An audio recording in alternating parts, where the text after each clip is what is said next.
তোমার বান্দি কতটুকু ভালো আছে আমরা জানি না। আল্লাহ, এই সময় মানুষের কতটা কষ্ট হয়, যারা অসুস্থ হয় তারা বিষয়টা টের পায়। আল্লাহ, সারা দেশের মসজিদ মাদ্রাসা দেখেন আলেম ওলামা দল মত নির্বিশেষে দলের ঊর্ধ্বে যাকে সম্মান করেন, শ্রদ্ধা করেন, সকল মানুষ যাকে ভালোবাসেন, বেগম খালেদা জিয়া, শহীদ প্রেসিডেন্ট জিয়াউর রহমানের স্ত্রী, আল্লাহ তাআলা তোমার এই বান্দিকে আবার সুস্থতার নিয়ামত দিয়ে তার ঘরে ফিরে আসার তৌফিক দিয়া দাও। আল্লাহ, দেশের মানুষের দোয়াকে তুমি ফিরাইয়া দিও।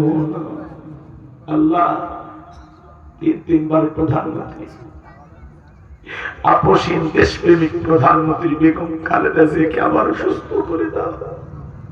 আল্লাহ, আমি ব্যক্তি গোলাম রব্বানি দোয়া করতেছি, এমনটা নয়, সারা দেশের মানুষ যাকে মহাব্বত করে ভালোবাসে, যিনি আলেমদেরকে মহাব্বত করতেন, ভালোবাসতেন, টুপিওয়ালা দাড়িওয়ালাদেরকে সম্মান করতেন, শ্রদ্ধা করতেন, আল্লাহ তোমার সে বান্দি অসুস্থ। আল্লাহ, আল্লাহ বেগম খালেদা জিয়াকে সুস্থ করে দাও, সুস্থ করে দাও। আল্লাহ, পৃথিবীর সমস্ত ডাক্তারের চিকিৎসা যেখানে ফেল, তোমার চিকিৎসা তো সেখানে শুরু রে মালিক।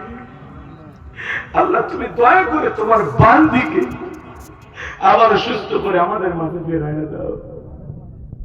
আল্লাহ তাআলা আমাদের সঙ্গে যত মানুষ হাত তুলেছে, অনেকে দোয়া চেয়েছেন, আল্লাহ তাআলা আমাদের মধ্যে যারা অসুস্থ সে পায় কামেলা